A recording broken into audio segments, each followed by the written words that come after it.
Welcome everybody. So our speaker today is Leland Searles. He owns Leeward Solutions, LLC, based in Marshalltown. Leland founded his company in 2009 to offer services in environmental restoration. He's observed a dwindling public service sector and a growing need to address problems with our degraded ecosystems. And he's steadily acquired the background and training to make this business a success. Leland's work in ecological consulting and field services include natural stream restoration and stabilization, planning, designing, and installing prairie strips to reduce nutrient losses and erosion, ecosystem restoration planning and management for prairies, wetlands, and woodlands, botanical inventory and floristic analysis, regulatory wetland delineation, qualitative assessment of threatened and endangered species, and he publishes the Iowa phenology calendar, which I did not know about. I went and looked that up on the website. That's really cool. A calendar with information about the timing of natural occurrences and outdoor photography. Leland received his PhD from the University of Minnesota and previously served as instructor at Des Moines Area Community College, Drake University, Iowa State, North Hennepin Community College, University of Minnesota, and he's also the former director of the Air Quality Program for Iowa Environmental Council. So, welcome. Thank you. Yes. How have I packed all that into one lifetime? Oh, I'm tired thinking about it. Well, this may be the most technical presentation in the series. After hearing the proposed speakers, or the actual speakers, and not knowing their titles, of course. What I have done is, at this point, surveyed the vegetation in the roadsides, the secondary road systems in 3 counties in Iowa. All 3 counties are mostly on the southern drift plains, although Hardin County does have a chunk of the Des Moines lobe and a little tiny corner of the Iowan surface in it. So I'll be talking about Hardin County. I think it's in some ways an interesting county to look at using the data that I collected since 2016 from driving the roadsides. This is a required part of the Iowa Roadside Vegetation Management Program. They require periodic roadside surveys. And I got a call one time in late 2015, I think it was, from someone saying, do you want to do Marion County? And I said, well, you know, how much money, and et cetera, and then agreed and said, yes, I'll do it. Well, I did a little worse than break even financially on Marion County, but I learned a heck of a lot about vegetation down there. So the lessons from that were well worth the lack of good pay. Going into Scott County, I knew better financially, so I did actually profit from that experience a little bit, and Hardin County likewise. But what's amazing to me, and Laura and I were talking about this briefly, is that the county roadsides have a tremendous resource of native species growing in them, and not just the common ones. Yes, you'll find big blue stem. Yes, you'll find little blue, you'll find Indian grass, switchgrass, and then you'll find some very common forbs like sawtooth sunflower and occasionally Jerusalem artichokes and giant sunflowers and some things like that are left over from prairies and are not part of the actual county level planting programs. But beyond that, what you tend to find are the plants that I would call the prairie or wetland or woodland understory herbaceous plants. And in the case of the prairies, these were a significant component of the prairie systems.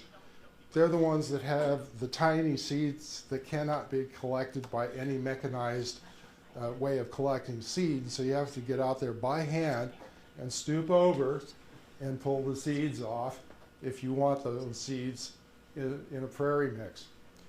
With wetlands, there's also the issue of getting into a wet ditch with mechanical seed collecting equipment to harvest that seed.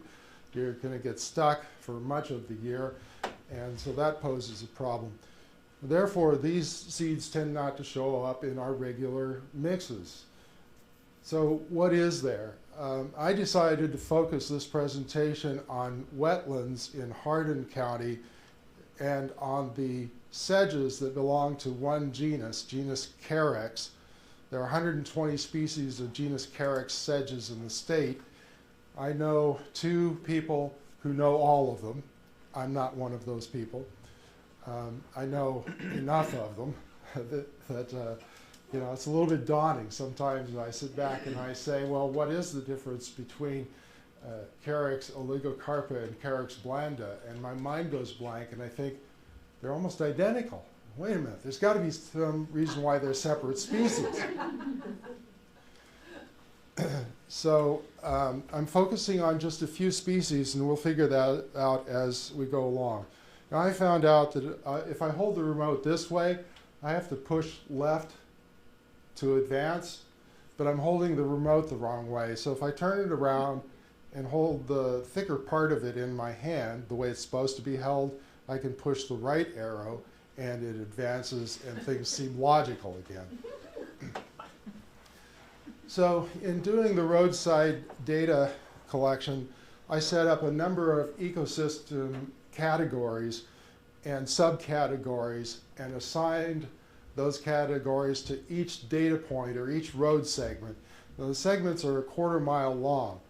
In the case of Scott County and Marion County, I actually had the GPS software that would record a 1/4 mile path. And then I closed that one, start a new 1/4 mile. In Hardin County, what I had to do is use a cheaper version that's not from Esri and not related to ArcGIS, so I was collecting only data points. I had to set up a field that said, what direction am I traveling and which side of the road am I collecting on, so that that county would know that it's a 1/4 mile west on the south side of the road, not a 1/4 mile east on the north side of the road. So that was just a weakness of the software. It's not quite as good as the Esri products. It's one called Fulcrum, but I find it to be very useful in the field for data collection. It's fairly customizable, and I can set up my own lists of species, 2,000 plus species of vascular plants in Iowa for these purposes. I'm not looking at mosses, I'm not looking at lichens or other fungus, and there are certain things that I'm not collecting, so I don't need to set up fields and lists for those. So in looking at wetlands, there are 3 subcategories of wetland that I used in the field. Wetland fringe, which means it grows on the edge of some kind of wetland, or it prefers that kind of situation where it's really wet, maybe saturated soil for some part of the year, but it's not in the water.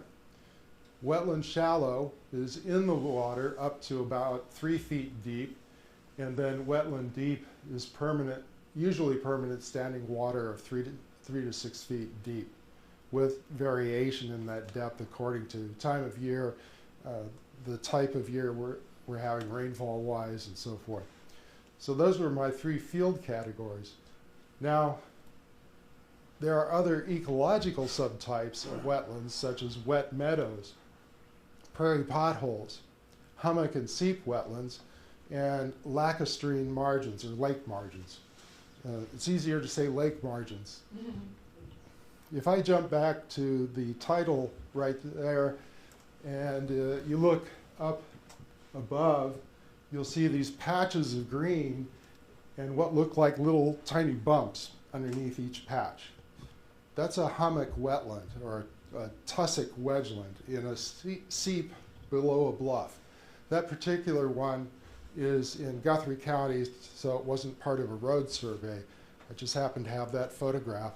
The yellow flower at the bottom of the slide is marsh marigold. So just a comment about wet meadows. I think this is one of the most underappreciated wetland types in the entire Midwest, possibly. Wet meadows would have grown in an upper waterway for the most part. They would have not been in an enclosed pothole or basin, but rather up above the channel cutting, so above the headwater portion of a waterway. And I found several actual wet meadows in Hardin County on the other side of the fence and coming into the roadway. That was pretty cool. It really impressed on me the idea that this is an important kind of wetland.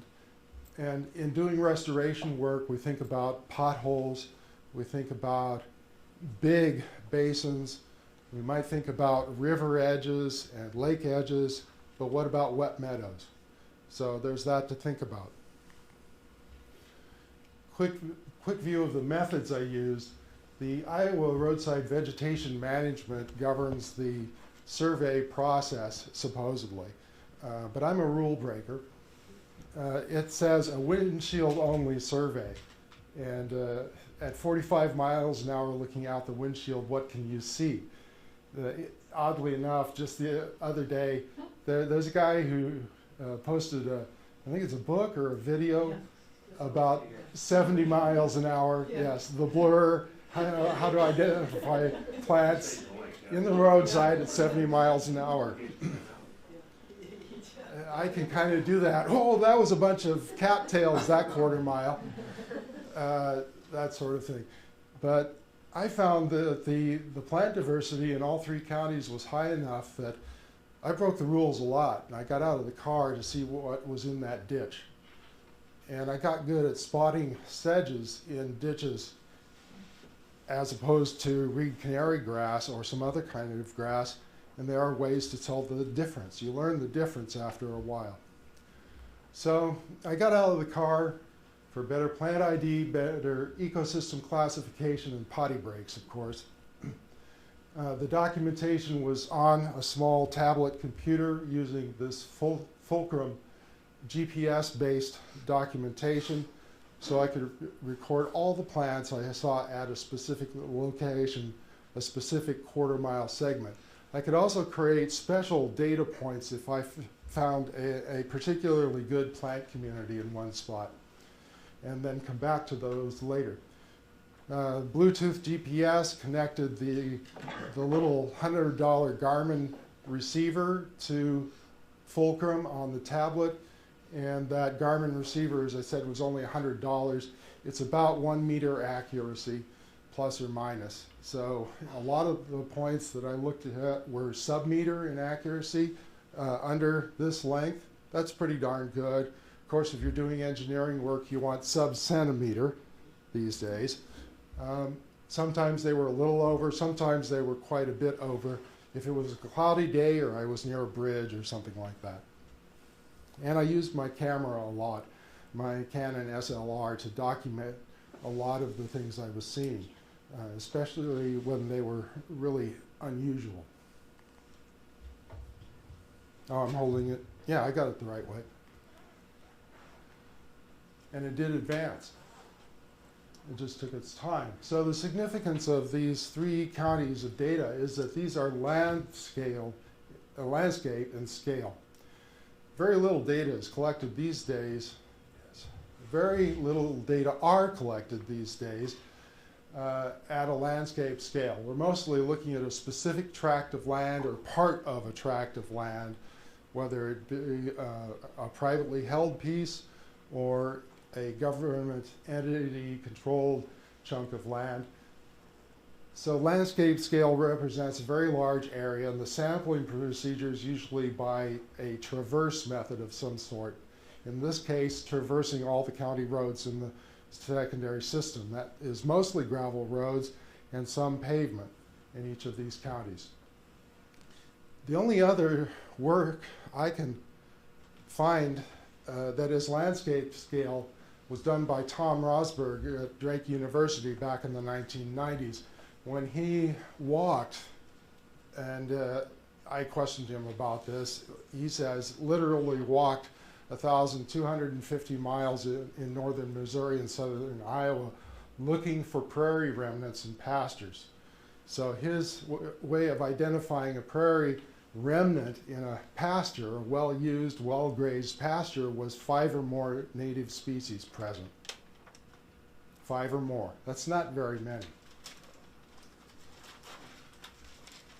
I don't know what the DOT has in its paper files. It might have a lot of fantastic stuff, but it's paper, and we don't have enough graduate students to transfer it into digital. So the digital GPS data come from the 3 counties, Hardin, Marion, and Scott. There are many native plant species and remnants. And as I said before these tend to be the less visible and less charismatic.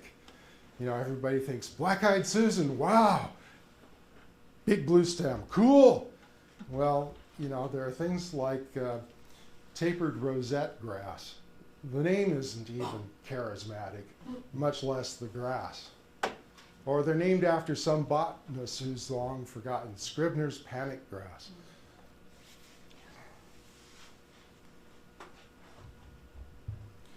That is a sedge meadow in Hardin County on a windy day when the tops of the leaves are being tossed about. You don't see any sign of the flower stalk or the seed stalk in all of those leaves, and so it requires, again, bending over to swish the leaves aside and look for those stalks. And sometimes there will be lots of seed stalks buried down in there, and sometimes the plant depends on rhizomatic, that is, branching roots, rhizomatic reproduction, which is clonal, or hermaphroditic would be another term for it. So it creates a colony from one seed alone, a huge colony by underground roots, and not so much from seed. How do you identify a Carick sedge? Well, overall, arching, narrow, grass-like leaves about knee height to mid-thigh height. And this pertains to the wetland species I'll be looking at. In the 120 species, there are much smaller sedges in the woodlands and elsewhere. So they would come up in some cases to your ankle or a little above your ankle, but I'm not going to deal with those here. Flower stems often not visible above the leaves. With practice, you can see a colony of sedge from 5 to 50 feet away and distinguish it from grasses. Part of that is knowing where to look on the landscape. Part of it is the way those wetland sedge leaves reflect light as compared to grass leaves. And so there's a difference in the reflection you get. They are colonial or cespitose, that's the fancy botanical term. Just, you know, to drill the vocabulary home. Everybody say cespitose? Cespitose. Very good. Not hard to pronounce. It means growing in a dense clump, perhaps as clones from a single original root or seed. Location, wetter parts of ditches and adjacent depressions and waterways. To identify species, it's necessary to walk in the patch. At 45 miles an hour on the gravel road, which you could do some seasons, not advisable others, after heavy rainfalls, for example, you may end up in the ditch. You can say, yeah, there's a bunch of sedge, but is it lake sedge, hairy fruited sedge, smooth cone sedge, or one of a handful of others? You don't know. You've got to get out and look at, hopefully, the seeds. The seeds and some of the other stem characteristics are what identify these. So again, this is bending over, swishing those leaves aside, trying to figure out what have I got here. So you have to look at the anatomy. The ligules and the sheaths. The ligules are a papery structure at the junction of the leaf with the stem. Here's one of those junctions from the back side. On the other side, if you pull the blade away from the stem, you'll see the ligule. This particular one has almost no ligule, but you can see where it would be in that V shape. It's an extension of the leaf sheath, which is everything below the leaf. So this is the back side of the sheath. And since sedges, like almost every species in the family of sedges, bulrushes, and so forth, since they have triangular stems, not round, not flattened, triangular stems, two sides will look something like this, and one side will look something like this. It'll be translucent, and it may be opaque, but it will look different on that one side. So you may see lines on the sheath, as you do in the lower left.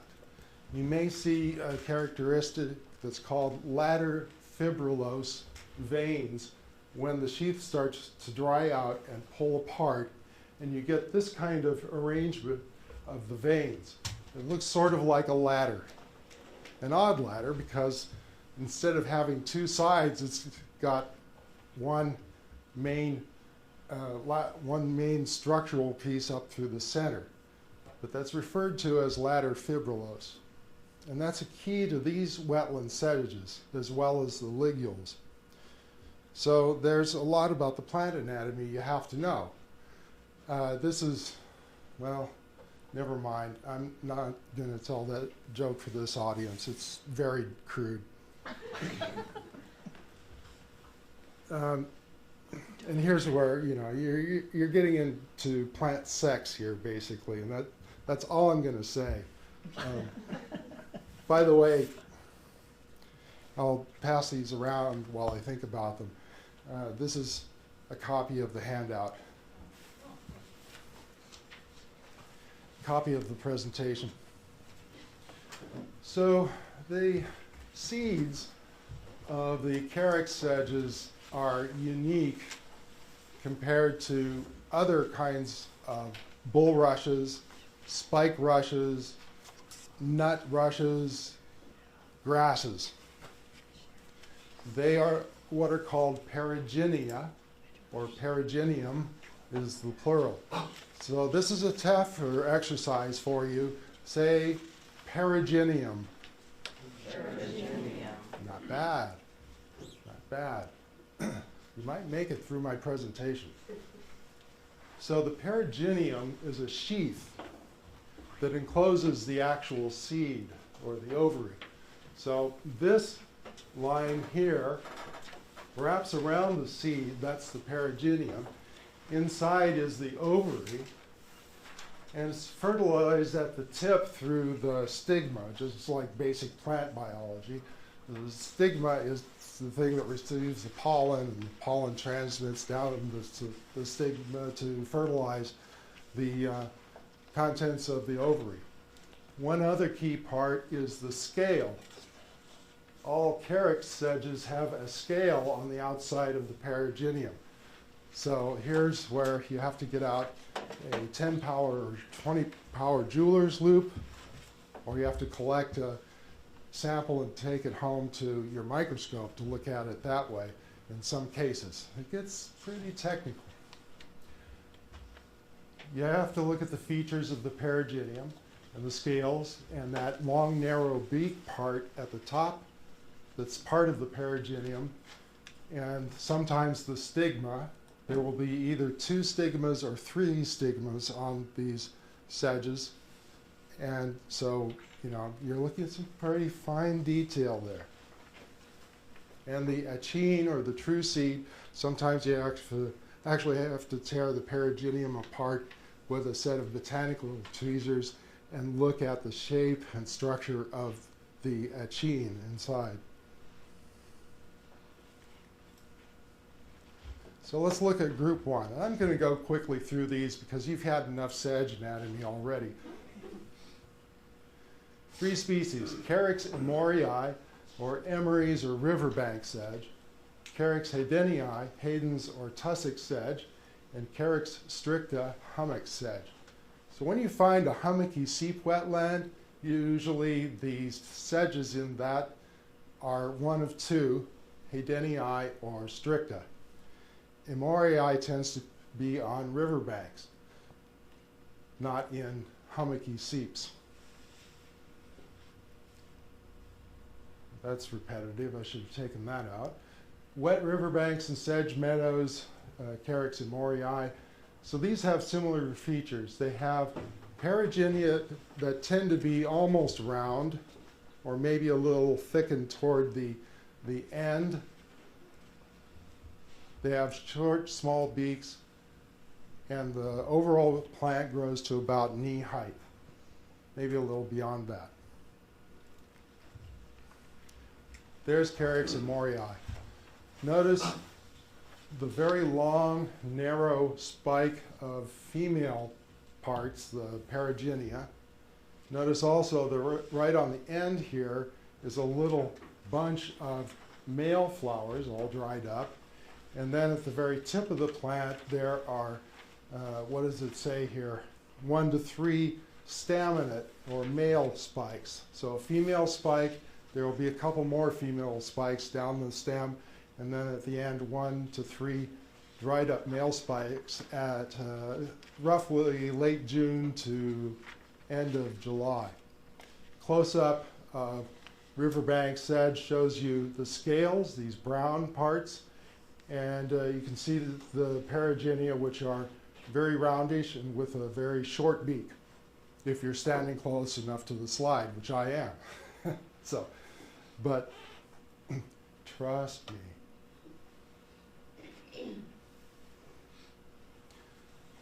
Hayden's sedge, shorter female spikes. Again, that one on the right shows you that the male flowers can be at the end of an otherwise female spike. Here is the ligule of Hayden's sedge. It's longer than it is wide, and it's V-shaped.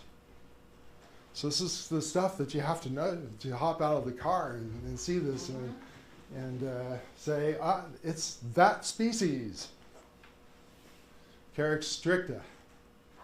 The differences between stricta and Haydenii are very minute, so I'll go on rather than explain those. Group 2, inflated perigynia.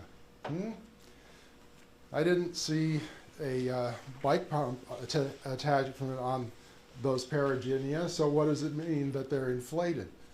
Well, it means that they do have air inside them, and so when they fall off of the spike, they hopefully fall in water and they float based on wind currents to another side of the pond and start to grow there. That's one of their major mechanisms for seed dispersal. We'll look first at 2 species, Carick's leaviconica, smooth cone sedge, or Carick's trichocarpa, hairy-fruited sedge. And by the way, just to make things even worse, these 2 hybridize. And I've found the hybrids. Why do people do this kind of stuff anyhow? You know, it's a serious question. It's because they want to get up in front of audiences and look smart. So these 2 tend to grow in upland waterways, and they often form those sedge meadows that I talked about at the beginning. The leaf sheaths turn brown. The perigynia are oval but inflated, so if you were to squeeze it, it would collapse very easily because of the air inside. And they have longish beaks that end in 2 teeth, usually found in sloughs, marshes, swamp ditches. My experience is that they're usually found associated with a waterway through a pasture, and they're in the ditch, and that tells me, aha, this used to be a wet meadow through here with that species and probably some other plant species growing. You know, another question to ask is, why is it that botanists are looking so much at the female parts of plants and not male parts of plants? And there's, you know, there's a lot of speculation about that, and I'm not going to go into it. My excuse is that's the way I was trained.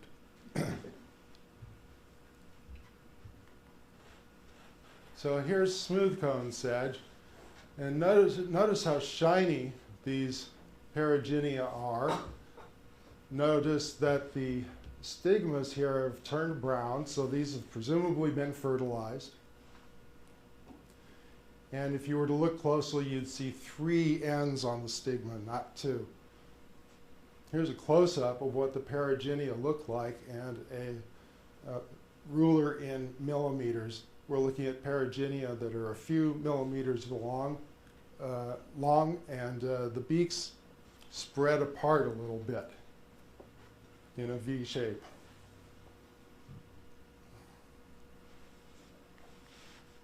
By the way, it says at the top they become ladder fibrillose. It's hard to see for you probably, but here's an example of smooth cone sedge with ladder fibrillose veins in the sheath. So the one that it can hybridize with, Carick stricocarpa, also has a brown sheath, but at the top of that sheath, on the one side, you'll find this reddish-brown band, just like it shows here. So smooth cone sedge lacks that. This is also called hairy-fruited sedge, and so if you look at this, it won't be shiny, and if you look closely, you'll see that there are hairs on the Paraginia.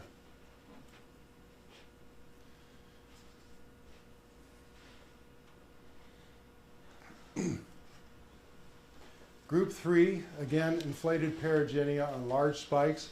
2 species, Carick's atherotes sluice sedge, or hairy sedge is another name for it, and Carick's lacustrous lake sedge. Shallow upland basins and or lake edges, sometimes wet meadows. Similar features are that the leaf sheaths become brown, the basal sheaths become ladder fibrillose, the Paraginia are oval and inflated with long beaks ending in 2 teeth. It shares that with the last 2 we looked at. And locations, again, lake and pond margins, prairie potholes, and roadside ditches. So first, Harrier sluice sedge. Here's a close-up of the leaf sheath, and hopefully you can see this whitish, grayish fringe along the side here. Those are hairs. So of all the species we've looked at so far, none of them have that on the leaf sheath below the blade. You can see it also is tearing apart, and there's a hint that it's becoming ladder fibrillose. Again, the inflated Paraginia with 2 ends on the beak and 3 stigmas, and a close-up of it. On some of these, since they're still fairly green, you can't see the veins very well, but there are veins running up and down the Paraginia. So you have to count those. How many Paraginia, how many veins on the Paraginia?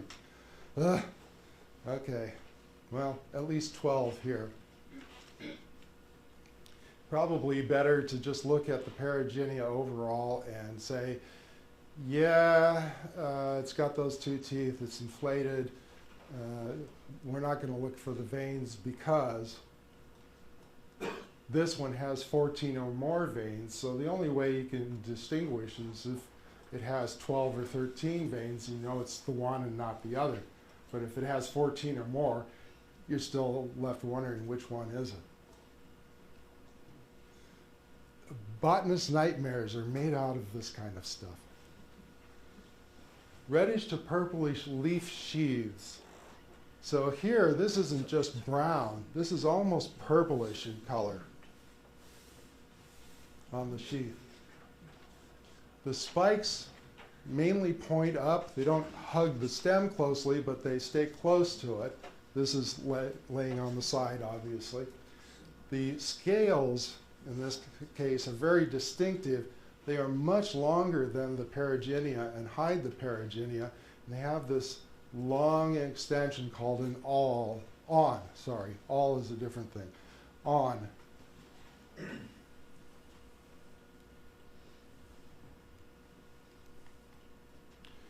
And then these are most of the other sedges that I found in Hardin County. So what does this all mean? That's the question. What does this mean? That's a map produced with GIS software of Hardin County. It has 1,000 miles of secondary roads. I drove them all, I know. I watched my odometer going up, up, up. Here is the Altamont glacial moraine in the very western part of the county. And here, you can't see it very well, is the Bemis moraine, which was the furthest extension of the last glaciation into Iowa. The Bemis moraine makes a big U shape through north central and northern Iowa. Des Moines is at the bottom end of it. It goes over to northwestern Guthrie County, where White Rock Conservancy is, if you've heard of White Rock, and then on up to the northern border again. So the Bemis moraine is the oldest moraine. Then the glacier backed up. It advanced again, but not quite as far, and it formed the Altamont moraine. And then it backed up again and came down into Kossuth County and surrounding counties and formed the Algona moraine. The Iowa River, where I live, crosses all three of those moraines somewhere in its flow down to the Mississippi. So these are all the data points that I'm looking at for these species. I left out several because these were single data points. What can you say about a single data point? Not much. The plant's there. What's it doing there? Why isn't there more of it? We'll start with Atherodes, the hairy-fruited sedge. Hopefully you can see the green dots. They're spread all over the county.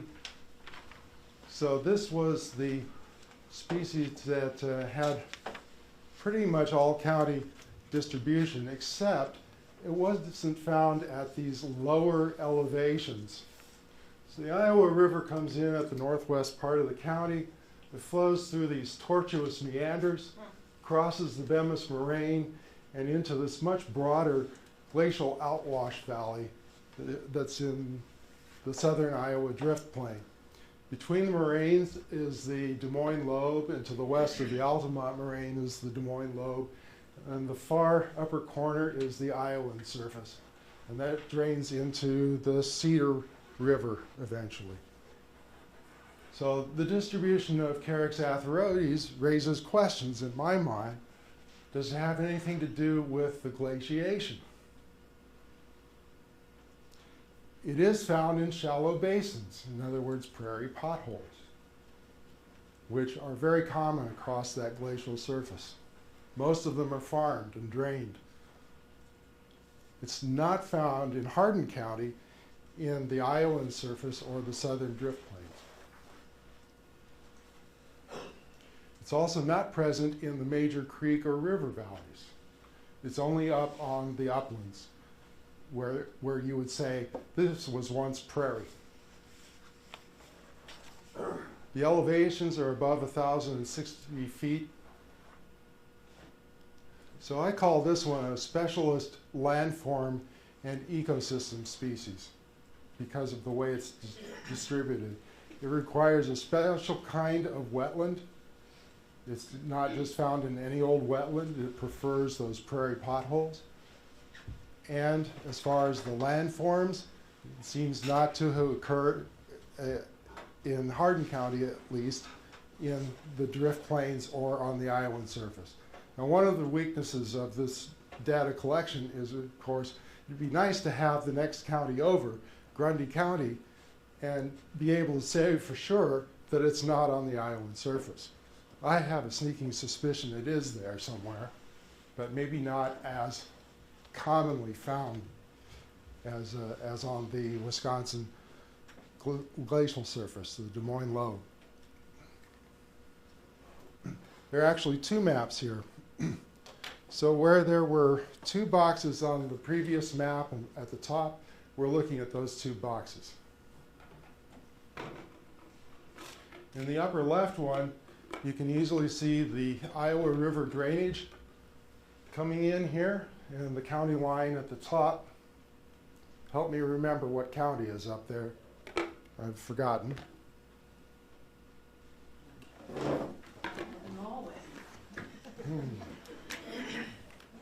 Butler?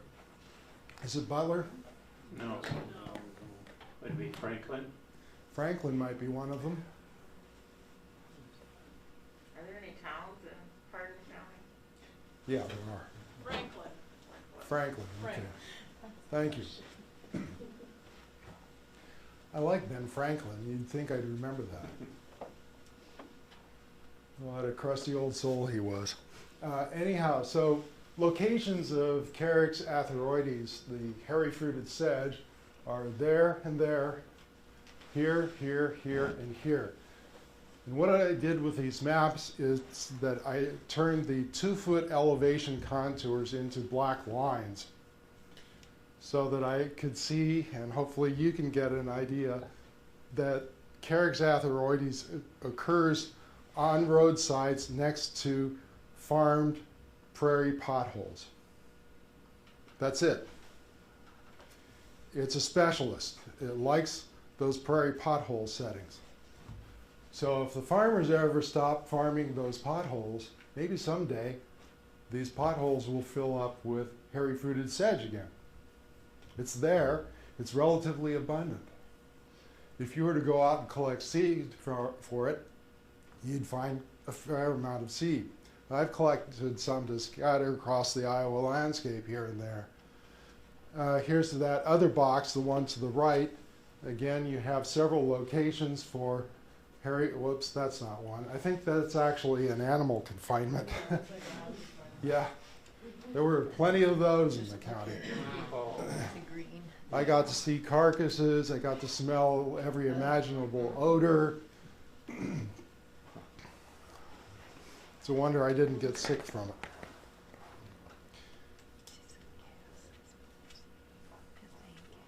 Hold it this way, push the right arrow.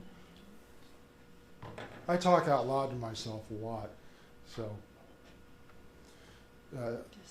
it's a sign of being absolutely insane if you answer your own questions, not ask them. Carick's Memoriae, the riverbank sedge. I don't know what to do with this, and my conclusion is that it's a spurious distribution, meaning there's some human involvement or there's some accidental process going on. Why is it found only at those dark blue dots and not elsewhere in similar ecological and topographical settings? Why? I don't know what to do with this one. The two hummock-forming sedges also have very limited distributions, and they're all in the far northeast part of Hardin. In the case of Carick stricta, it's all on the east side of the Bemis moraine. With Carick's haydenii, it's two that are practically on top of the moraine and one that's to the east of the moraine. So is that related to the glacial soils and glacial processes? Do these mark some kind of boundary from 12,000 years ago? Again, I am not sure. I call these potential landform specialists, and they are ecosystem specialists or generalists. They could go either way. They tend to be found in those undisturbed hummock wetlands, like the one you saw on the first slide. Carick's lacustris. It's found in two parts of the county.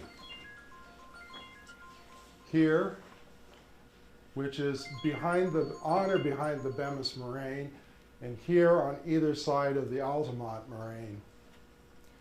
Here's a close-up of this part of the Iowa River drainage. I think that there was an ice dam or some kind of blockage at or just below the moraine at some point 12 to 18,000 years ago, and it backed up waters into a lake. And this curlicue in here is the result of that backup. So I saw this in Scott County too. Carick's lacustris and the roadsides had a very limited distribution that was clearly marked to a glacial boundary, having to do with the shift of the Mississippi River out of its current course and into western Scott County along Mud Creek, through that part of the county and into northern Muscatine in an old lake called Lake Calvin, after an early Iowa geologist. And that old riverbed is still apparent on the landscape if you know what you're looking for. But here, there are so few data points. Was that an old lake margin? And that's why that sedge still grows there? Maybe. More data, please. In the other area, it's on both sides of the Altamont moraine. On the west side, it's connected to the moraine and possibly to swampy land behind the moraine after the glacier left. On the downhill side of the Altamont moraine, it's more tied to upper waterways. So it seems to have some potential as a meadow forming sedge. Smooth cone sedge. These are pale blue dots. I hope you can see them. Are they showing up from the back of the room?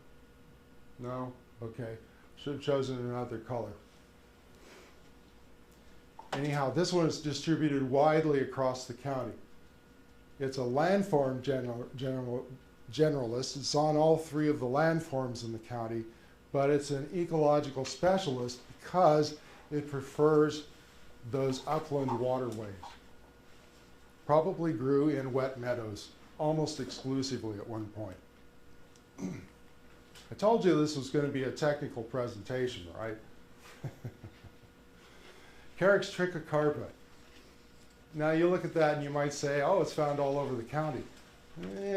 Sort of. All the red dots here are in waterways.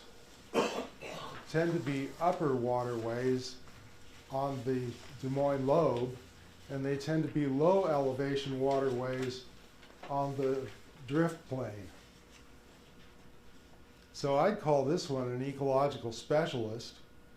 It likes wet meadows. It grew in wet meadows, but it's a landform generalist.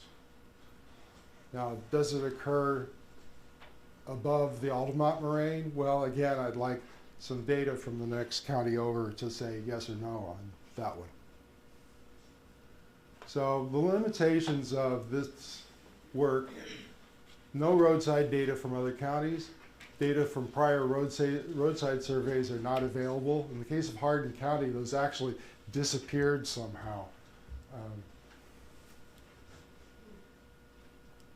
I've met people who know what happened, but they won't tell me. Which just adds to the mystery, right? There may be some interference from IRVM plantings, maybe with Carick's and Memoriae, I don't know.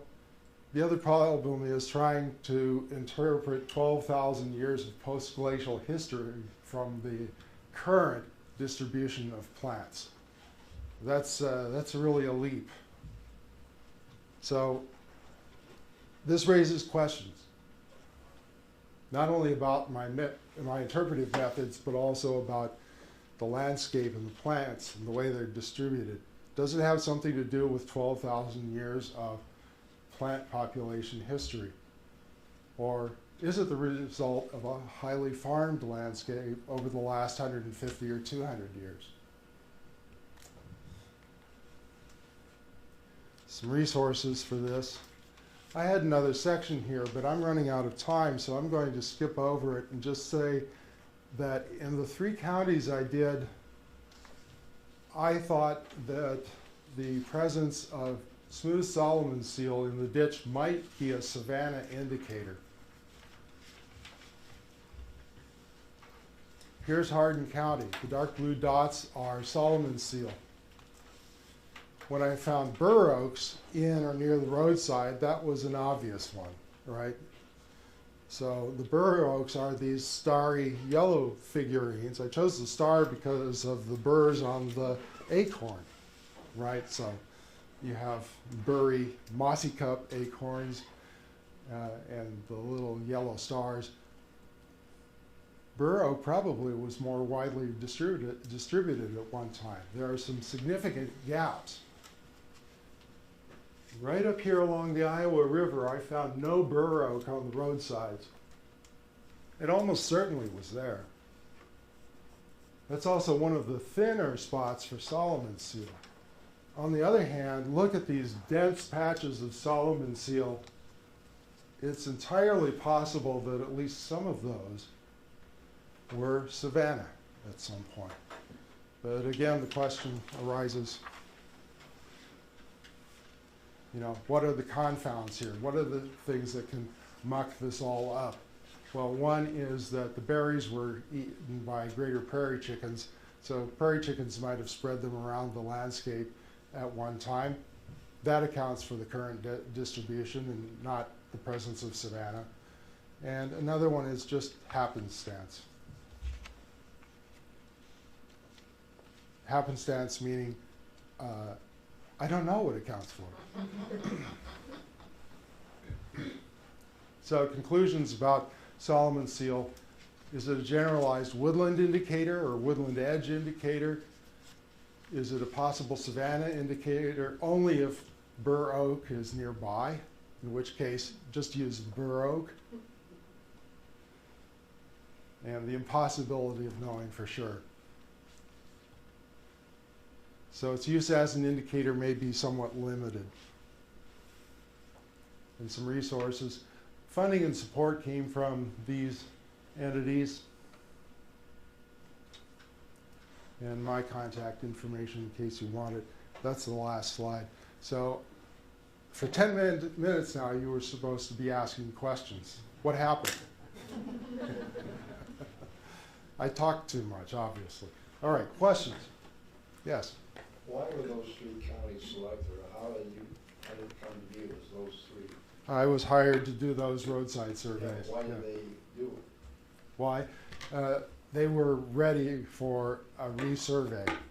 Each of those counties already has an established roadside planting program, and every few years they resurvey to assess how those plantings are doing, locate new sites for plantings, and so forth.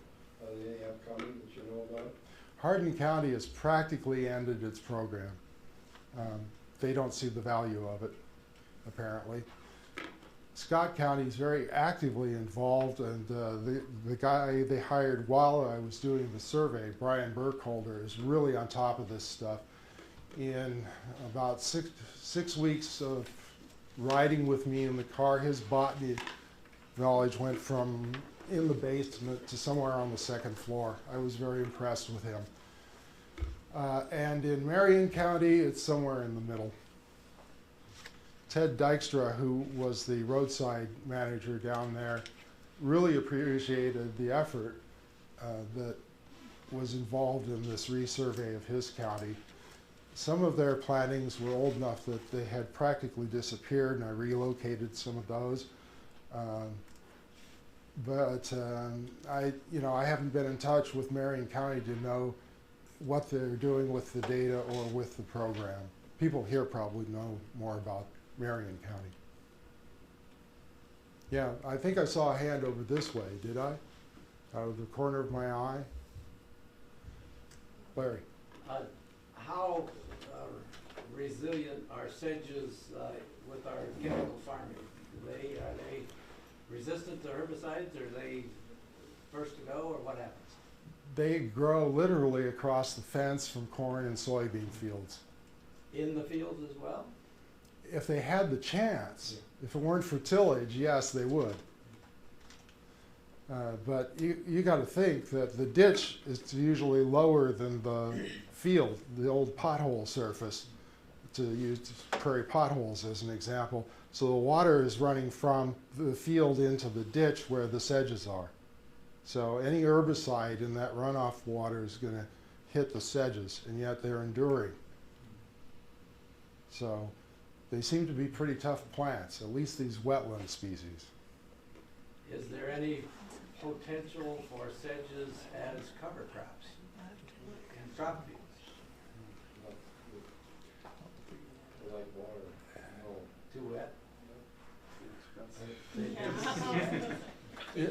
I'd like to flip that around. Is there any potential for wetlands in those farm Oh, well, yeah. areas? Yeah. I don't know. I think they probably grow too high, and they are a perennial species. Once they're established, you can mow the heck out of them, and they'll probably stay there pretty well without producing seed, because they are colonial, cesspitose. But as cover crops, they're a pretty coarse plant, so could you run your livestock across those? No, the livestock aren't going to eat them. They would not be productive in that sense. Would they keep down weeds? And again, maybe sedges need to grow where it's too wet for crops. Well, that's definitely the case, but they become so colonial that they choke out almost all other species. And the few species I see in these dense colonies are native species that would have been adapted to a sedge colony, a sedge meadow or a sedge pothole. And they'd be things like marsh hedge nettle, for one, Stachys palustris. What about reeds? Reeds, giant reed, Canary grass. reed canary grass. Well, I hate this stuff personally. I know, but who wins the battle here between the sedge and the reed? Seems like the sedges, probably because it's a little too wet for the reed canary. You had a question. I was just curious about the durability. They must be incredible durable. Like the major flood we had in '08, and only 8 years later in '16, and then in between was that terrible drought of 2012 or something. Do some of these species literally, some can dormant, some almost die out and reestablish? How do these major events with the water table going up and down, and tiling and all of these variables affect? So 2 of them are in seep wetlands that are pretty well drained on the surface. They're going to be on a slope. Okay, not a problem for them.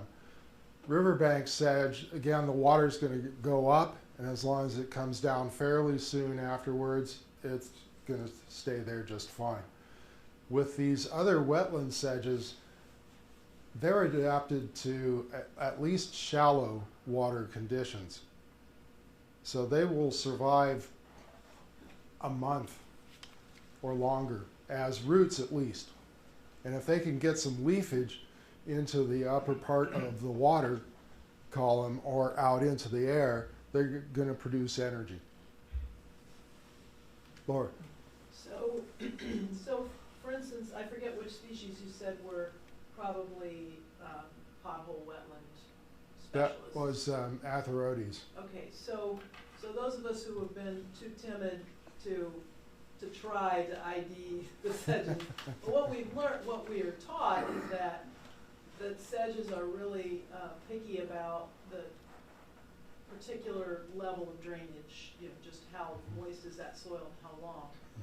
But you've got sedges that are in a road ditch that are not in a pothole wetland anymore. Right. Right, they're sort of adjacent to a farm. An old pothole, which is now higher and a little drier than the ditch Yeah. itself. So the ditch is not, in the cases where you found it, was it in the former, you know, like the pothole is out here, but it crosses into the ditch?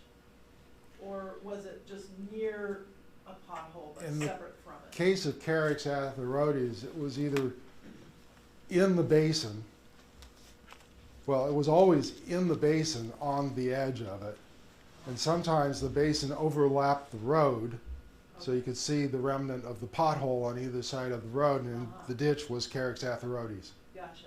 Yeah. So it's pretty clear that it's an actual pothole species.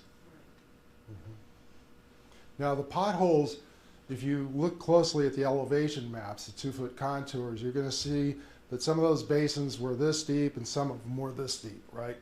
So when they're this deep, Carick's atheroides is going to be around the edges in the shallow water. When they're this deep, that whole pothole could have been full of Carick's atheroides and some other wetland species. Yes? Yeah, this picture number 20 on the list that you gave us here. Now it looks like those were right next to a field being cultivated Absolutely. and probably had gotten wet, so you have a bare spot there Yeah. temporarily. But the rest of this kind of survives or keeps going there, and it looks like it's been mowed. Is that correct? Part of that has been mowed? Of course, I was here all during the growing season for 2 years, and so sometimes, well, at least for the first part of the year, most of the farmers are obeying the ditch mowing law. So they're Occasionally not I saw mowing it. violations, Okay. but not very often. So the sedge has got a good start up through July 15th, and by that time they're beginning to drop a little bit of seed for most of these species. But the mowing is not going to destroy the roots in any case. So it just sets it back? It mostly keeps it from producing seed Yeah. during a year that it's mowed between, say, July 15th and end of July. It's going to limit seed production. But as far as the colony enduring the mowing, I don't see a problem with that, unless the tractor actually spins its wheels out. One more question. Yeah, and then just one more quick one here. So can these be growing in a small creek, or I mean, not in the creek, but in the river bank or the creek bank? Especially the one species, but some of the other species, according to the books, can grow on a riverbank. The one I see most often is riverbank sedge on a stream. Okay. If you get it up onto the flat terrace, that's a different story. Those are different types of wetlands up there. But on the riverbank itself, it's usually riverbank sedge. So just a quick thought here. This is just one tiny example of information you could pull out of this data and begin to ask questions, maybe find a few tentative answers about what's going on the landscape. So to me, 3 counties of data, any other counties we could do on a landscape scale like this, we've got a treasure trove of information about what's still there and what seeds we could collect from it and how we could restore with very localized knowledge about what did exist there, what does exist there still. So it's rich. I can't possibly mine it myself. It's just that much. So anyhow, thank you. It's been a pleasure to talk to you.